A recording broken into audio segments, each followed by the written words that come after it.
Tonight I am writing my whole life story in one go on the floor, surrounded by candles and friends, and I'm not sure why. I had like a vision while I was meditating that this happened. So then I thought, okay, it has to happen, I guess. And so now it's the day and I've got to write. No editing, no drafts, no cover.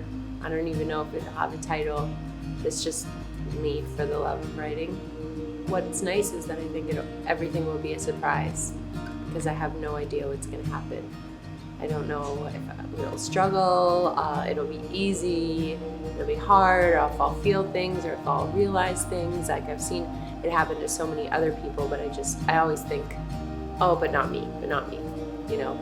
I hope it'll teach, further assure me that I'm not so unique, I'm just human.